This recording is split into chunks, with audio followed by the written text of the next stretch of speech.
Bonjour et bienvenue dans ce 9e numéro du Vendée Mag. Au menu, l'échappée des leaders et l'abandon du tenant du titre Yannick Bestaven. Nous prendrons des nouvelles de notre expert Louis Burton et notre Inside nous emmènera sur les bancs de l'école en région parisienne où le Vendée Globe devient un outil au service de la pédagogie. C'est parti. Au 53e jour de cette folle édition du Vendée Globe, 7500 milles séparent les leaders du dernier marin engagé. Charlie Dalin et Johan Richomme poursuivent leur remontée de l'Atlantique dans un front froid et à vitesse réduite. Voilà. Je suis entouré de grains, de fronts, de machins. Franchement, c'est compliqué. Franchement, les fichiers là, ça veut rien dire de rien du tout. Les conditions sont vraiment dures. Il y a 2 mètres de vague en 10 nœuds de vent. J'essaye de faire avancer le bateau comme je peux, mais c'est pas évident. Et voilà, la progression va continuer d'être lente dans l'Atlantique. Faut être patient, Le skipper belge Denis Van Venberg, quant à lui, pointe à peine le bout de son étrave dans le Pacifique. Par solidarité pour le bain des givrés, j'ai décidé ici aussi, au sud de la Tasmanie, de me faire un petit bain des givrés. L'avantage d'un Vendée Globe, c'est qu'il nous permet de vivre le passage à la nouvelle année sous des latitudes très variées. 1, 12, 13. Bonne année 2025. On est le 31 et du coup je voulais vous souhaiter une bonne année. Buenos Malaysia. Akemashite omedetou gozaimasu.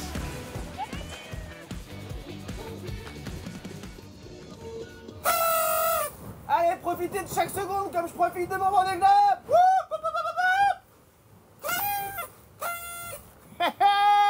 Et bonne année. Happy New Year to you all. Au matin du 26 décembre, 3 jours déjà que le groupe de tête mené par Johan Richomme, Charlie Dalin et l'inoxydable Sébastien Simon a passé le Cap Horn. La météo est compliquée dans cet Atlantique Sud. Parce qu'il y a jusqu'au poteau noir, ça semble vraiment pas simple. Voilà, petit gars. Le bateau se porte bien. Et j'ai hâte d'avancer vite. Thomas Ruyant, maintenant relégué à plus de 1300 milles du leader, s'accroche à une très pénible 4e position. Vulnérable au Cap Horn. Et ouais, on sent vraiment que c'est la frontière avec la civilisation, quoi. C'est bien, on vient de traverser des océans là où on n'est pas forcément les bienvenus. Mais bon, on y trouve quand même quelque chose. Voilà. Il n'y a plus qu'à remonter vers les sables d'Olonne. Le skipper vulnérable garde sous contrôle le second groupe de course qui enchaîne les manœuvres pour profiter au maximum du flux de nord-ouest et enfin sortir d'un Pacifique décidément très capricieux. La mer est quand même assez compliquée, mais on arrive quand même à faire des bonnes vitesses, donc c'est assez sympa. Pas mal de concurrents, on revient sur les concurrents de devant, donc tout est plutôt bien avec ce Cap Horn qui se rapproche et qu'on devrait passer dans moins de 2 jours maintenant. Je regardais tout à l'heure, on est à moins de 900 milles. Nous avons 20-25 nœuds et on attend plus de 30 nœuds.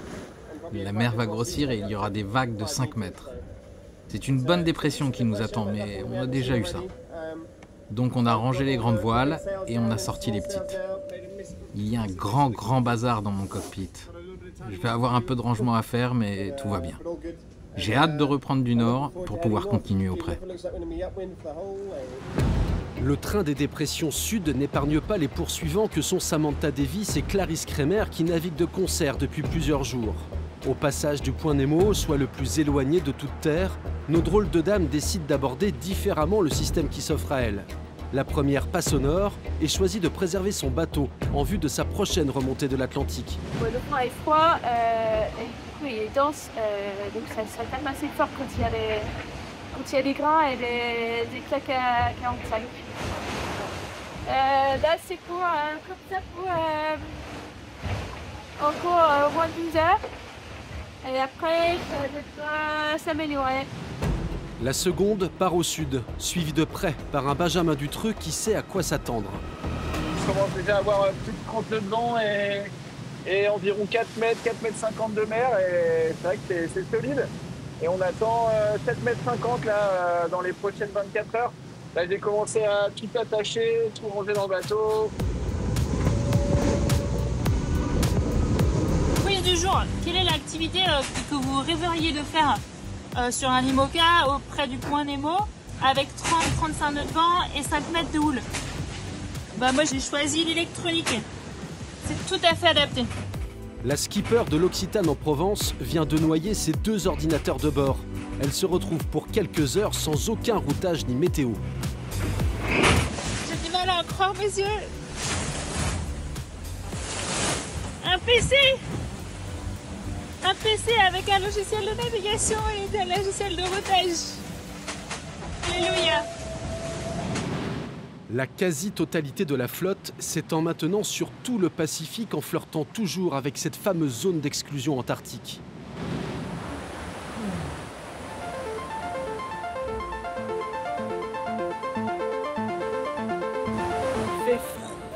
Il fait froid. J'ai hâte qu'on passe le Cap Horn et que les températures remontent, rien que pour pouvoir récupérer de l'huile d'olive, s'il vous plaît. Parce que c'est quand même mon petit péché mignon, j'adore ça. À mettre un peu à toutes les sauces. Et là, elle est gelée, quoi. Même si tu sais pas danser, on pourrait tourner un peu. Si tu marches sur mes pieds, je disparais sous tes yeux. Alors que Tanguy le Turquet tente comme il peut de conjurer le froid ambiant, c'est Jean Le Cam qui impose encore son tempo aux autres bateaux à dérive. Nous avons un nouveau jeu sur le Vendée Globe qui s'appelle le Attraper le Cam. Et derrière lui, une horde de chiens fous arriveront-ils à le grignoter? Vous en saurez plus d'ici la fin du Vendée Globe. Bon. Là, on va super bien. Là, je dois dire, là, dans ces conditions-là, là, c'est mer plate. Et donc voilà, pour cette journée qui s'est super bien déroulée. J'espère que pour vous, c'est pareil. Et puis, quand ça se passe bien, bah, autant le dire. Hein, parce que ça se passe pas toujours bien. Tas de merde! Ça, c'est à chaque fois, quoi, que tu te dis c'est pas là qu'il faut qu'il t'arrive un truc. Putain, c'est là que ça t'arrive, quoi!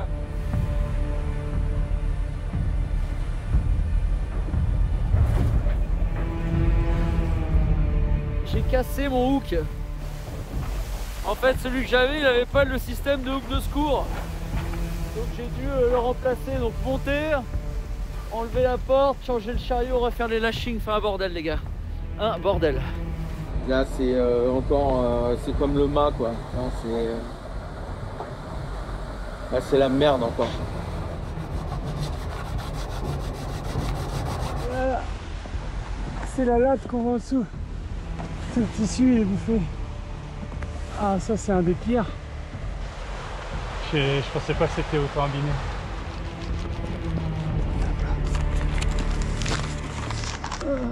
Samedi 28 décembre, 47e jour de course, à 450 000 environ du Cap Horn, c'est la tuile pour Yannick Bestaven. Le fond de coque de son IMOCA se délamine et surtout, il doit faire face à une importante avarie sur son système de barre. Le bateau il est indirigeable par 30 tonneaux de vent et 5 mètres de mer et du coup j'ai tout essayé sous l'eau derrière de démonter le palier, de voir ce qui était changeable. Le problème c'est que les pièces je les ai pas.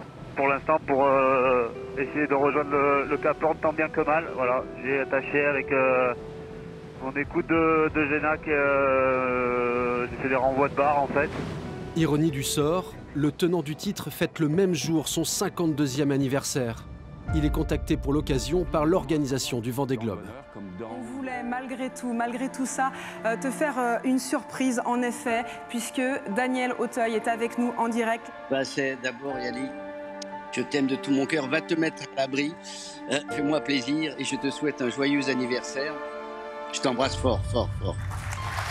Merci Daniel Auteuil pour ces mots.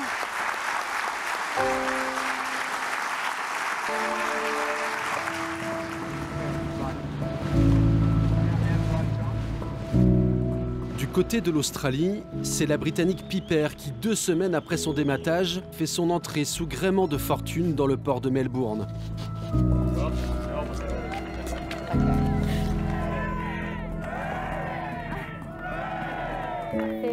Je me sens extrêmement reconnaissante de tous ces gens qui m'ont donné du temps et de l'énergie pour m'aider. De tous ces gens qui sont venus m'accueillir. Mais malgré tout, c'est encore le temps du deuil, car c'est une énorme perte.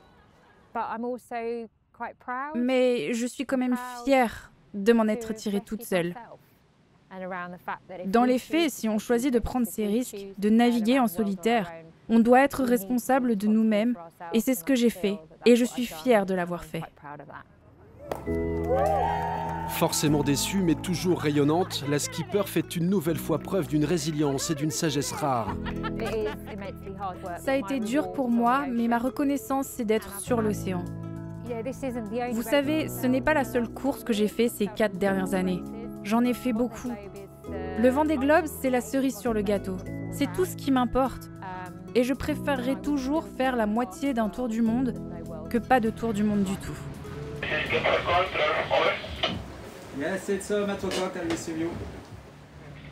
Il aura tout donné, tout essayé, et aura même réussi à passer le 3e cap de ce Vendée Globe.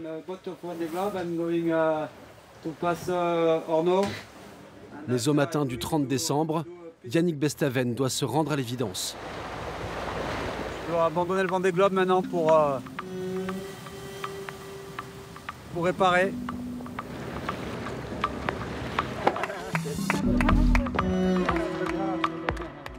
Je rêvais de venir à Ushuaïa, mais pas comme ça. L'idée, c'est de réparer le bateau, de comprendre aussi déjà pourquoi les différentes pièces structurelles, comme tu as pu voir, là, ont cassé. Parce que c'est quand même des gros dégâts, quand même. On n'arrive pas trop pour l'instant à comprendre pourquoi. Et puis, voir quel est le plan, la réparation. Est-ce que ça peut être rapide pour que je puisse repartir vers les sables d'Olonne le plus tôt possible et le mieux possible, même si je suis hors course. Plus à l'ouest, la direction de course demande la plus grande vigilance aux 8 IMOCA croisant actuellement au sud du point Nemo, dans le sillage de Benjamin Ferré.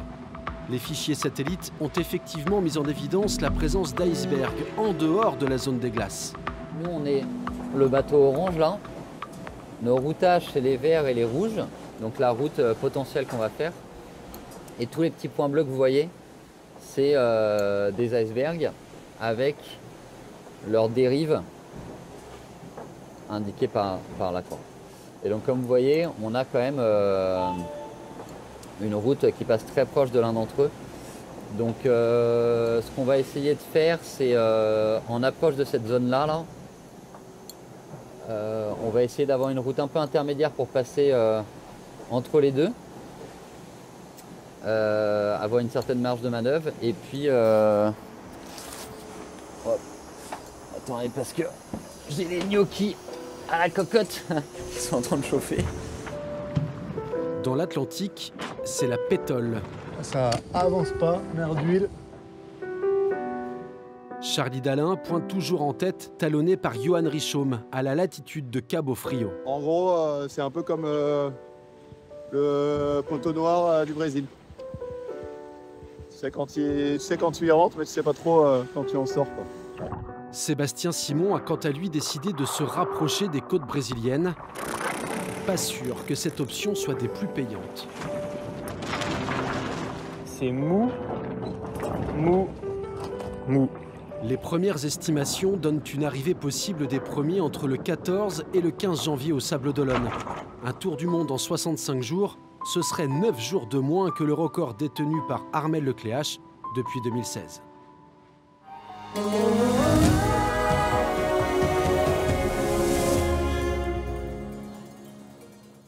Il a posé pied à terre le 8 décembre dernier à Cape Town, en Afrique du Sud, contraint et forcé d'abandonner l'aventure de son 4e Vendée Globe. J'ai le plaisir de recevoir aujourd'hui Louis Burton. Bonjour Louis. Bonjour. Alors évidemment, la première question qu'on a envie de vous poser, c'est comment vous vous sentez une vingtaine de jours maintenant après votre abandon? Bah, c'est sûr qu'il y a toujours un petit peu de déception présente. Maintenant, on a mis à profit avec Servan et avec le reste de mon équipe ces 15 jours, 15 derniers jours pour aller voir tous les partenaires du projet. Suivre aussi la remontée de Bureau Vallée qui s'approche gentiment des côtes bretonnes. Préparer le chantier de remise en état pour être d'attaque le plus vite possible pour 2025.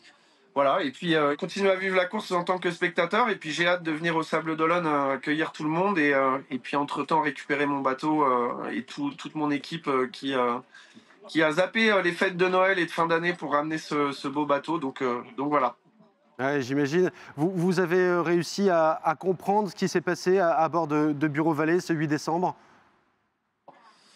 Non, malheureusement, tant qu'on n'aura pas pu faire exé la pièce qui a cédé, on aura un peu de mal à apporter des réponses. Il est probable que ça soit un défaut dans l'alliage ou quelque chose comme ça, mais c'est vrai qu'on ne peut pas se prononcer pour le moment. Il faut faire les choses sérieusement, donc on en saura plus, je pense, courant février.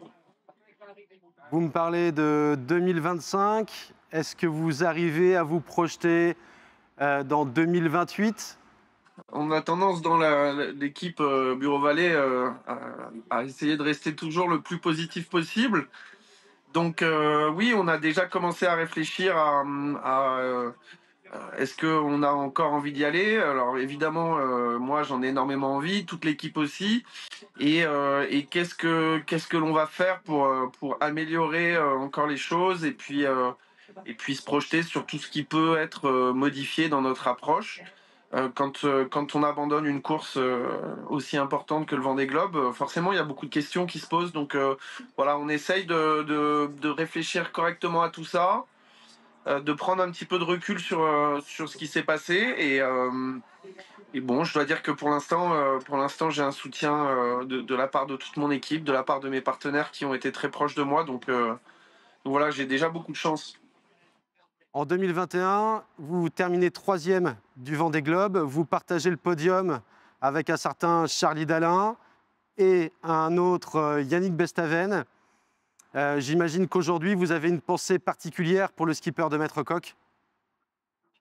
Ouais, j'ai une grosse pensée pour Yannick. Je lui ai écrit d'ailleurs pour lui dire. Il avait annoncé, c'était probablement son dernier Vendée Globe. Donc j'imagine que en plus il doit avoir à cœur de remettre son bateau en état et de terminer. Et puis on a vu sur son visage toute la douleur et la souffrance que ça lui a provoqué. Donc c'est jamais très très agréable évidemment quand ça s'arrête comme ça. Et puis Yannick, c'est un excellent marin, il a une super équipe. Donc on aurait bien aimé que ça se termine correctement pour lui. Il a fait un super début de course. Il a révélé qu'il avait en fait pas mal de soucis de safran depuis à peu près le 8e ou 9e jour de course. Donc il a dû pas mal galérer, Yannick. Voilà. Donc j'espère qu'il va pouvoir réparer dans les conditions, dans des bonnes conditions et reprendre la mer comme ça a l'air d'être le souhait qu'il a fait.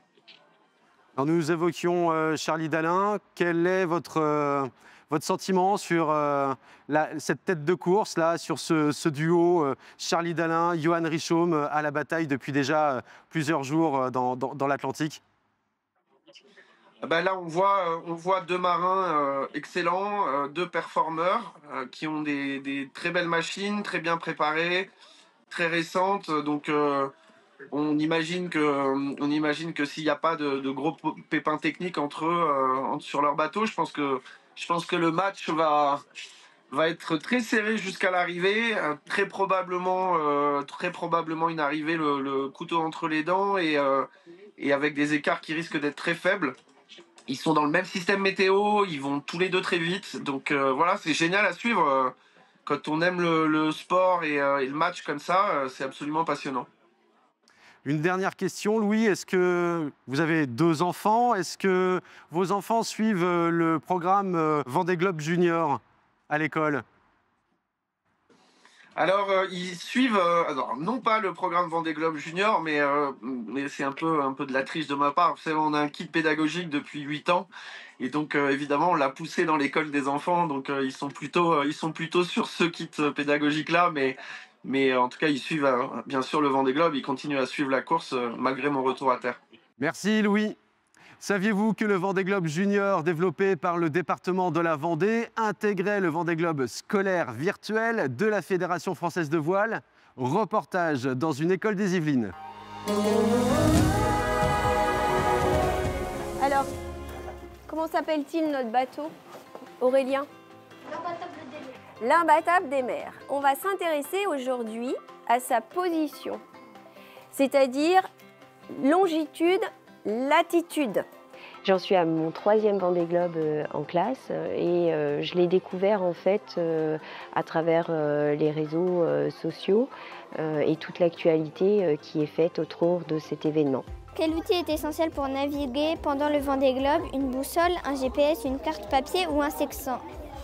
Moi je dirais une carte papier. Hein.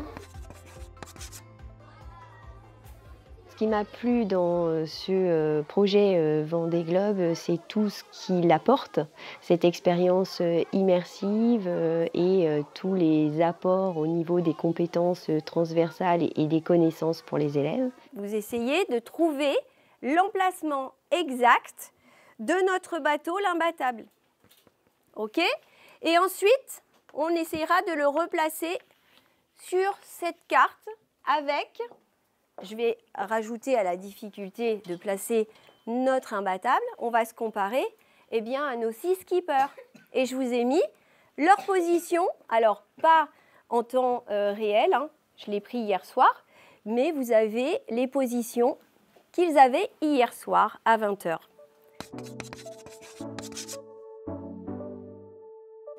Selma? Oui?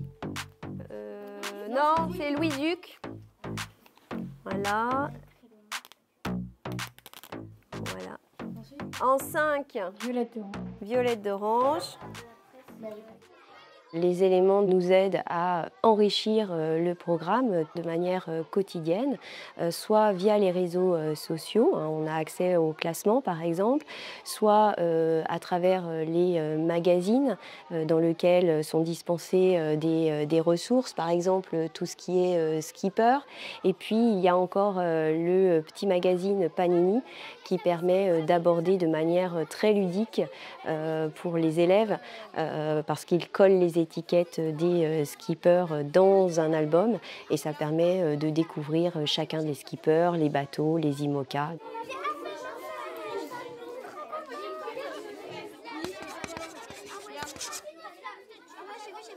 C'est un projet extrêmement riche, interdisciplinaire, qui permet d'investir les fondamentaux de manière transversale, mais surtout très concrète.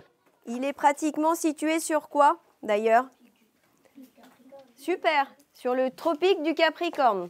D'accord. On va faire de la géographie, on va faire des sciences, hein, étudier par exemple la technologie des IMOCA. On va travailler l'histoire, s'intéresser à l'étude des grands récits tels Magellan, Cook. On va faire du français, lire des récits d'aventure, en écrire.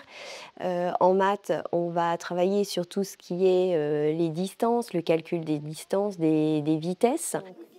0, 10, 20. Donc là, tu vas descendre jusqu'à ce que tu rencontres ta... C'est un projet qui est extrêmement riche d'un point de vue éducation morale et civique, puisque on va apprendre à coopérer, à travailler ensemble, à collaborer et surtout à persévérer puisqu'on doit emmener notre bateau jusqu'à l'objectif final. Et comme on est en condition de temps du Vendée Globe, c'est-à-dire à peu près 80 jours, il faut donc durer. Il Il y aura un premier et un dernier, mais pour moi, ils seront tous à égalité. C'est une course sans assistance, alors j'espère qu'ils auront de la chance. Sur leur grand Imoca, ils auront bien du tracas. Ça a l'air dangereux, mais au moins, ils sont valeureux. Après ces efforts, cela doit mériter l'or. Il faut avoir de l'espoir pour pouvoir écrire son histoire. L'arrivée attend le premier, encore un peu de volonté et quelques instants de liberté, c'est bientôt gagné. Mais l'océan est dangereux, car c'est pluvieux et orageux. Faire le tour du monde en Imoca demande confiance en soi. Mais heureusement qu'il y a l'océan, ça te rappelle ta maman.